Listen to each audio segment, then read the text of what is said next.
Welcome to the Wisdom Words Podcast with Pastors Dale and Joel Evrist.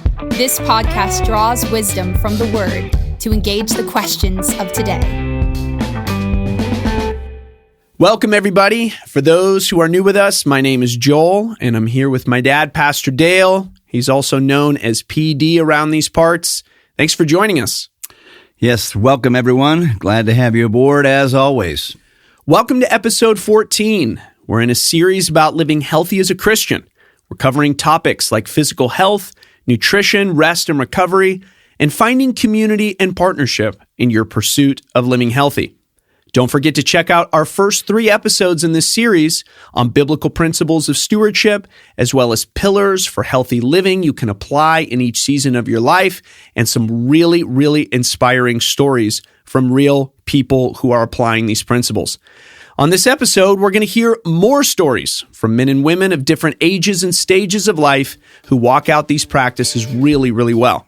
Let's head now to a couple of conversations that we got to have with Patsy Bass and Jamie Hicks. All right, we are here with a very good friend of mine and an amazing woman of God, Patsy Bass. Thank you for being on the Wisdom Words podcast. Thank you so much for having me. All right, now, the Bible says, let another man's lips praise you, okay? Stranger and not your own. So I know Patsy's not going to say this about herself, so let me kind of say a couple things about Patsy here so that you realize you're listening to somebody who has a lot of moral authority in this area, a lot of spiritual authority. Patsy, you and I are both fitness enthusiasts, yes. So we like to exercise, we like to do things like that. But when you do things like that, people like to encourage you and, hey, you're doing a great job and things like that. Well, one of the things I have thought as people have been encouraging over the years is I'm kind of like, okay, talk to me when I'm in my 60s. And if I'm still dedicated to taking good care of myself or the best care of myself that I can take, depending on what life throws my way, if I'm in my 60s, then you can think that's impressive. But until then, it's not that impressive. All right. I say that because Patsy is 6 years old, and she is amazing and has really taken such great care of herself through the decades. Now, I'm not trying to say that to oust her age. I'm saying that for a couple of reasons. First of all, as she shares, she's going to sound the way she looks, which is 30 years younger than she actually is. And so I just wanted to give you the perspective that you're listening to somebody who has really gotten the principles here that we're talking about of stewardship, etc., and has applied them over many decades. And you're getting the perspective of a woman. You're hearing Pastor Dale and my perspective. Okay, well, now you get to hear from somebody who's a woman and who's been walking these principles out for a very long time. Okay, that's my introduction of my friend Patsy. Patsy, let's get to the questions. Considering the 4 pillars of health that we discussed in our last episode, what has worked for you through the years when it comes to moving well, eating well, recovering well, partnering well? I think one of the first things I would probably say is the concept of investment. And even from a biblical standpoint, we could say seed time, harvest. I work in the financial industry and have for 30 years. So that concept is always something that's constantly in my world. So I think having that mindset has really helped me, like realizing each and every activity I do, whether it's exercise or just more functional moving, everything I'm eating, I feel like it's either putting a deposit into my account or it's a withdrawal. And so I think part of that is just that helps motivate me for my daily habits. Like, is this strengthening my body? Is this weakening my body? And then also just looking at it like, if I'm not getting like the harvest I want, my body's not operating in the way I want it to, what am I actually doing? What are those decisions or those habits? That's good. Like, what is that actually doing, and reaping in my life? So that's one thing. I also feel like that kind of goes along with that investment thing is the whole thing about vision. Because like even what you said, like, what do you want to look like? What shape do you want to be in when you are 80 years old? And I feel like in so many aspects, it's like what you're doing in your 20s is going to impact what you look like when you're 40. When you're 40, the things you're doing is going to really impact, what you look like and how you feel in your 60s. And I think part of that too is just watching my parents age. They're in their 80s now, and some of the struggles they have, it's like, okay, what do I want to be able to do in my 80s, And obviously I have that connected to kingdom and mission. Like, what do I want to be able to do for the Lord? What kind of energy do I want to have? So I feel like those things have really helped me stay motivated through the years. So helpful. One way I think about it is move today to move tomorrow. Right. You're more likely to move tomorrow if you make the choice to move today. And then the older that I get, the more I view food and the food choices I make based on how I want to feel tomorrow. Right. More than how it tastes in the moment. Yeah, super helpful. Okay, well, when it comes to moving well, eating well, recovering well, partnering well, what are some changes that you've made as you've gotten older? I think just the necessity of changing, because I feel like you get to a certain age where what you have been doing is no longer working. For me, hormonal changes as a female, things don't quite work the same way.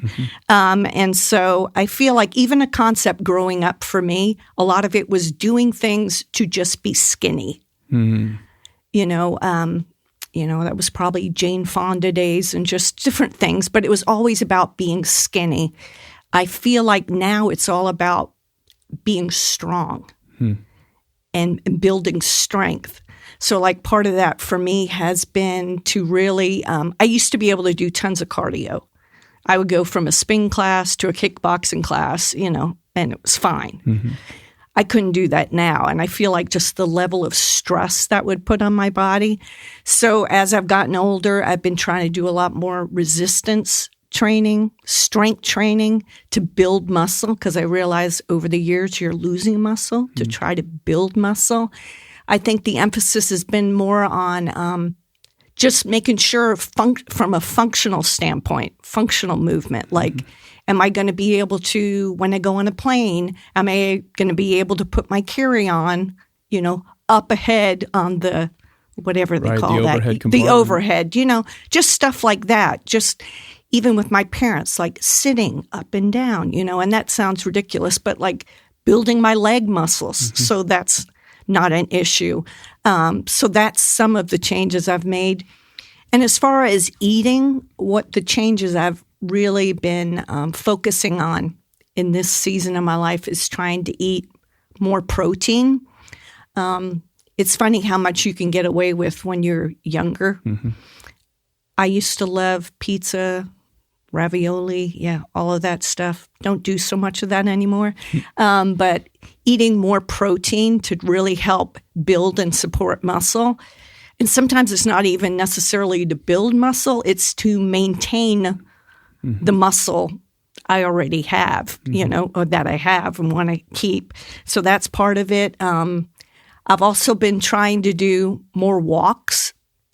I just got a weighted vest, so like bone density type of thing. So I've been trying to do more walks because I know even from like stress cortisol levels, a long walk out in nature does so much good.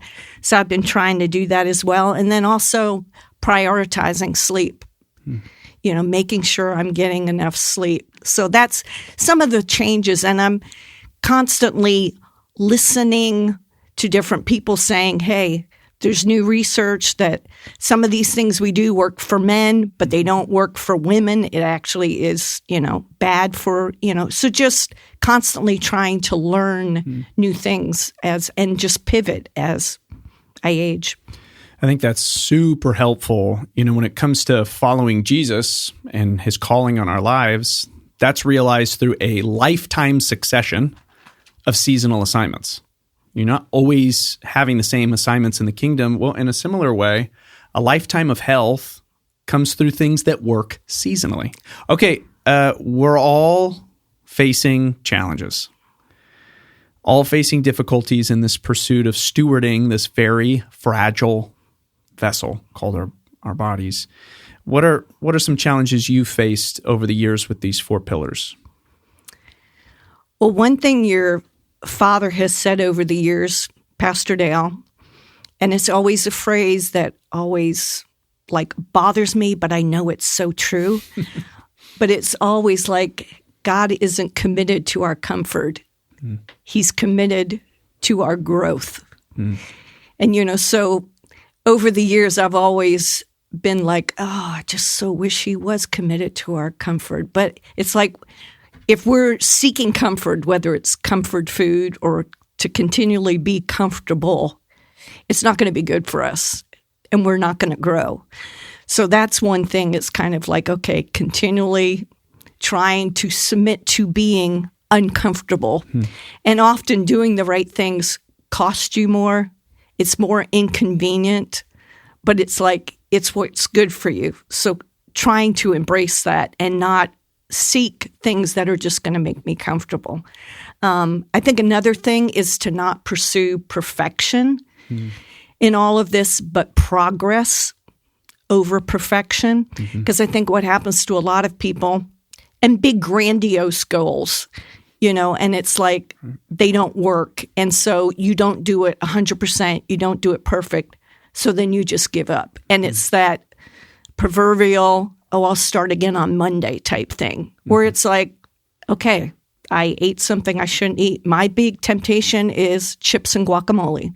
Never chocolate cake. Chips and guacamole will be my temptation. So it's okay, so if I had some of that, it's not beating myself up. It's I'm not going for perfection. So that can be one of the challenges for me. I think just consistency. Sometimes I have a real hard time drinking enough water. And so I may do good for a little while. I might get one of those big jugs that say 64 ounces or whatever, and I might do good for a couple weeks. And then I've fallen off the wagon and I have to get back into that habit. So just consistency, I think with all of that. Another thing, because I love learning, I can overconsume podcasts about nutrition and health. And it can be very frustrating when there's conflicting information. Right. So part of it is just learning to really listen to the Holy Spirit. Also, listening to people that have a biblical worldview. Because I noticed I used to do paleo diet for a while, which is primarily a low-carb diet. But it's really based in an evolutionary worldview. So I have to be conscious of who, I'm listening to. So that's another thing, because like I said, I could listen to stuff about fitness and nutrition all day. And another challenge for me over the years has been my sleep. I think as you're going through premenopause, menopause, and obviously, Joel, you can't relate to that, but, insomnia, you're not sleeping as well, and just working through that. I literally went to a sleep doctor and had to get some help, but I feel like especially through COVID, it was really, really hard getting sleep. So I still feel like I'm coming out of that hole a little bit, but just, getting sleep, that's been challenging. I work on a computer all day long. So another challenge for me is movement, because I sit so much. I have a long commute. I sit all day. So just trying to figure out where those points of movement, I can get those in the middle of my day. We do have stand-up desks at work now, but it's just getting into the habit of actually using that. So those are just some challenges as far as movement and that kind of thing. I think one of the things you said that's really helpful is the best plan is the plan you stick with. Mm-hmm. I remember an old friend used to say, the best form of cardio is the cardio you'll do. Right.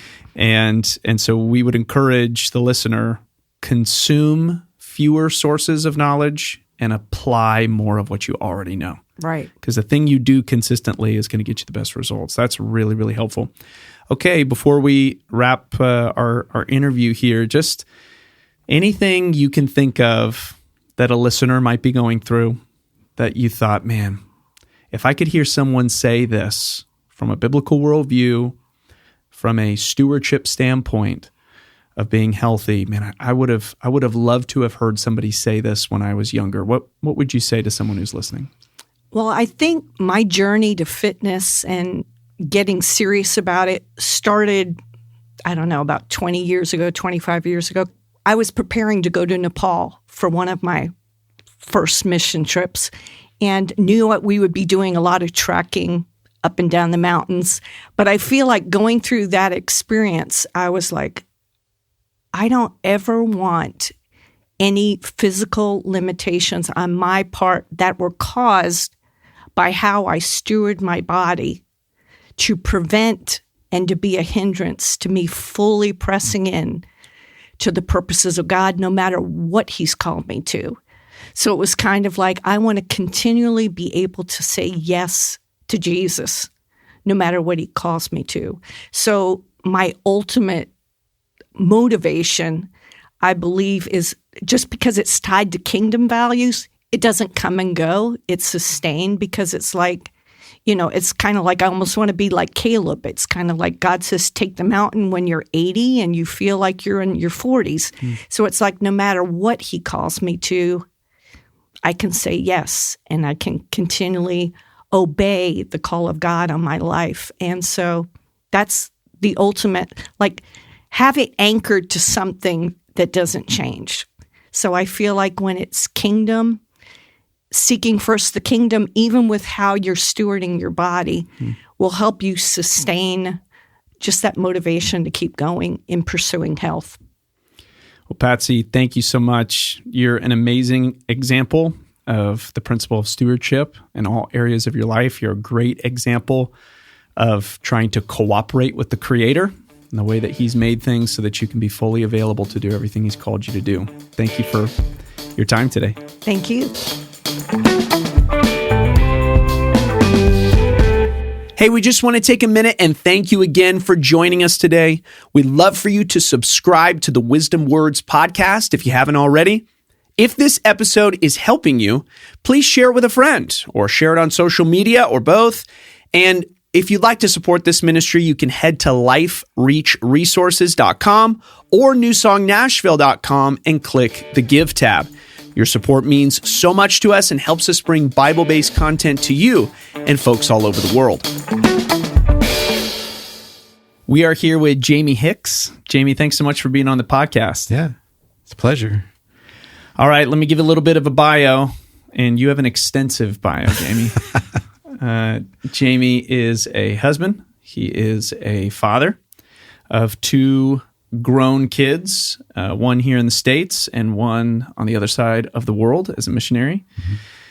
Jamie is a missions coordinator here at our church, and so you go on international teams all the time. Mm-hmm. So you're a man who's on planes, and you're hiking, and you're working with kids and teenagers and adults and lots of different countries. Jamie is a worship leader here at our church and has been for a very long time, life group pastor with Leah. And so they pastor a small group of folks in our church. He's one of our elders here at New Song. Jamie he's very successful at what he does with HCA, which is one of the biggest companies in our state. Let me see if I can get your title right. You are an assistant vice president over data and analytics.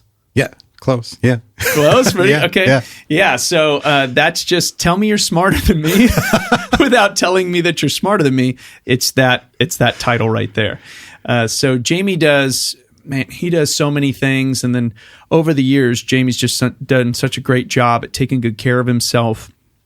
So let's get into it. Jamie, when it comes to these pillars we've been talking about, moving well, eating well, recovering well, partnering well. What has worked for you over the years? Yeah, when I think about what's worked, there's a lot of things that have helped, but I think I can probably distill it down into three main things. And the first one is just having a compelling reason to stay healthy, to be healthy and to stay healthy. I grew up in a home where that wasn't a priority. My parents did not put a big priority on being healthy and staying healthy, and I've seen that as they have aged, they've gotten to the point where they can't do a lot of the things that they would like to do. I've seen friends that I went to high school with, same thing. They're my age, but they look and act a lot older than I do and aren't able to do a lot of the things that they probably could do if they had stayed healthy. So for me, the compelling reason is there's things that the Lord has called me to do, and I want to be able to do them. I want to be able to physically do them and mentally do them. And so that requires me to be a good steward of my health so that I am able to physically and mentally do all that God has called me to do. So I don't want my physical ability to be a limitation to that. So the second one is just being able to find what is sustainable in each season. And that changes.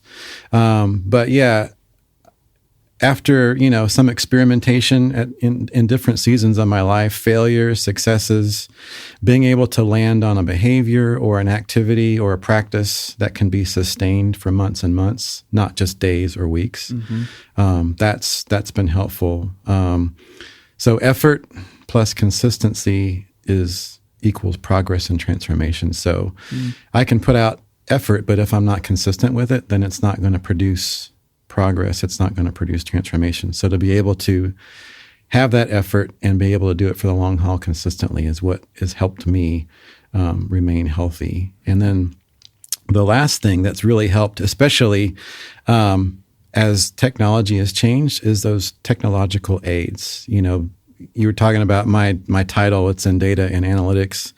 And so I'm a little bit of a geek when it comes to stuff like that. I like information. I like to analyze information, but it helps me. It also gives me feedback. So like my Apple Watch, for instance, it gives me feedback. Have I burned enough calories? Have I consumed enough calories? It helps me with my sleep to know, have I slept well? Have I not slept enough? Have I moved enough during the day? I have a workout app that helps me create a workout that's going to accomplish the goals that I want to accomplish.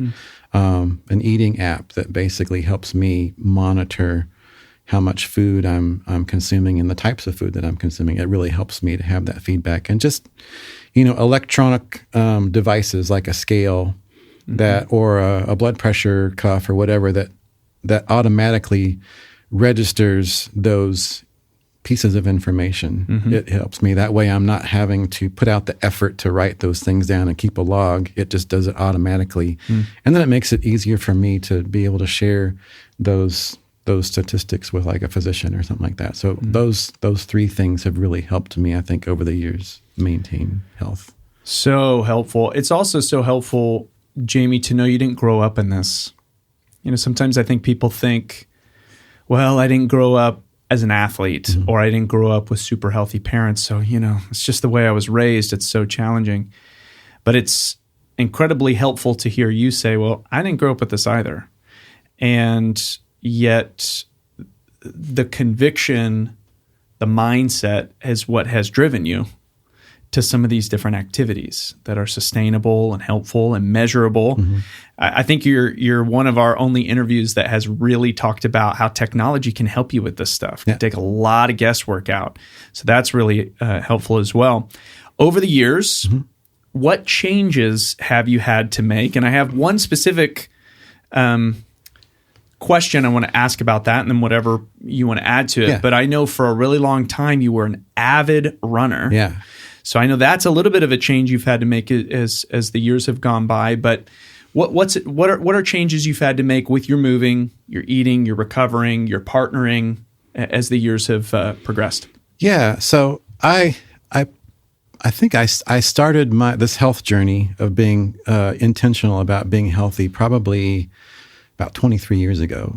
2003 was when I started. And I had 2 little kids, and I was noticing that I was not as healthy as I needed to be.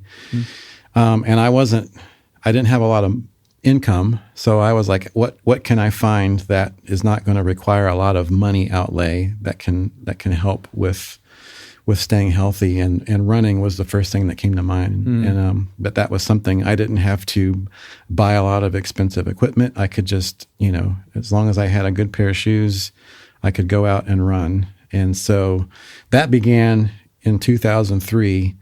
And I was a pretty consistent runner for 10 years. It started out by not even being able to run a mile to being able to complete, 2 marathons. So, but what I didn't know is there was a defect in my knee, a mechanical defect that caused my kneecap to not be able to track right. And so over the course of 10 years of consistently running, I developed a chronic injury, and that was starting to give me pain and prevent me from running. And I went to the doctor, and he's like, yeah, you can keep running and it'll keep getting worse, or you can stop running and be able to walk the rest of your life and not have that pain. So I stopped running. So that was one of the changes that have happened over the years as I've gotten older, is just being able to find how can I get that exercise in a way that is going to do the things that I need it to do, but also not prevent me from being able to do what I need to do as I get older. So where I was a runner, that has changed to now it's like a routine now of making daily trips to the gym, doing strength training, which becomes more and more important as you get older, because when you hit a certain age, you actually start losing muscle tone. So you have to make a lot of effort to maintain the muscle tone that you have. So that becomes more important, and just doing low impact cardio. Obviously, as you get older, your metabolism changes. So a 53-year-old can't eat the same things as a 33-year-old can and expect the same results. So as I've gotten older, I've had to pay closer attention to how much food I eat, and also the types of food. So it's amazing how you can have a certain calorie count, but if it's not the right type, it lands in your body and your body doesn't treat it the same. So, but learning that and changing that, but an enjoyable kind of change in partnership that's happened as I've gotten older. When I first started out in 2003, my son was 3 years old. But over the years, as I've been consistent with maintaining my health, I've imparted that to him, and now he's 25 going on to 26, and it's really an enjoyable partnership now, because now it's not just me pouring into him. There's a partnership there. He encourages me, I encourage him, and even though he's on the other side of the world, literally, almost 12 hours time difference, I'll get his workout notifications that he's completed a workout, and it's kind of cool. Like sometimes we'll actually be working out at the same time, because I tend to work out in the morning. He tends to work out in the evening, and so it kind of works out. We're doing workouts at the same time. That's so good, and hopefully it encourages our listeners that on one hand, you are going to need consistency. Consistency over time is going to work exponentially for you. Also, shifts have to be made. Yeah. And that's okay. It's okay that something you used to be able to do, it's no longer helpful for you.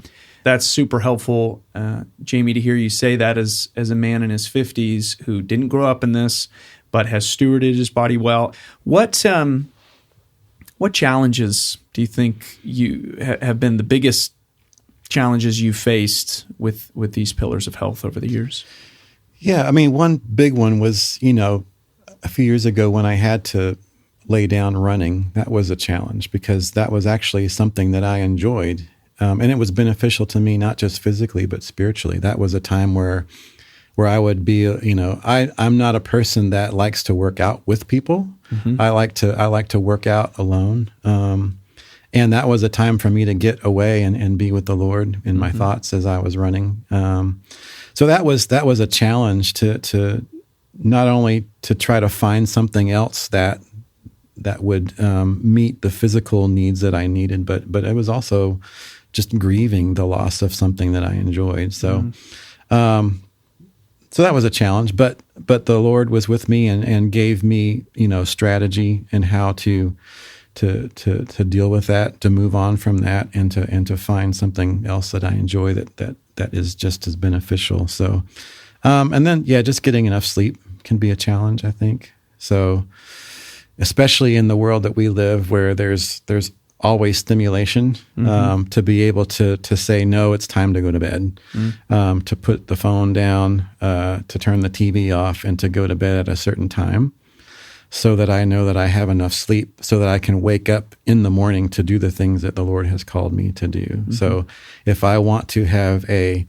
impactful secret place time before I get started with my day, I have to get up at a certain time, which means that I need to go to bed at a certain time. So that's a challenge, but the Lord has definitely given me the grace to be able to meet that challenge and to be able to get the rest that I need. So that's great. Yeah. And for those that might not be familiar with secret place time, some people call it your devotional time, or that time of day when you meet alone with God. Yeah. You get in His Word, you pray, you journal, you listen, you praise. That's super important. Okay, last question. Think about younger Jamies out there, or people that you're connected with, and you think, okay, man, what's one thing that I could share that would really encourage someone to live healthy as a Christian? It could be a mindset thing, could be an action thing, could be both. What would be a final thing you would share about a journey to living healthy as a Christian?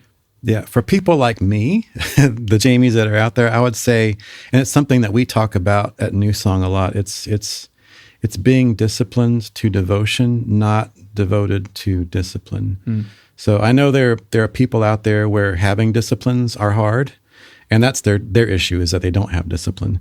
That's not my problem. I'm wired for consistency. That's just me, and I'm wired to endure things, even if it's hard or painful, which that's the way that God's made me for the things that He's called me to do. So, but if I don't keep on top of the things with the help of the Holy Spirit, then those disciplines can quickly get out of balance. So where completing the discipline becomes the primary thing that drives me and gives me my identity, and not the reason why I'm disciplined. So it's important not to get obsessed with working out, or obsessed with eating well, making sure we get the right calories, obsessed with our sleep, the amount of hours that we're getting.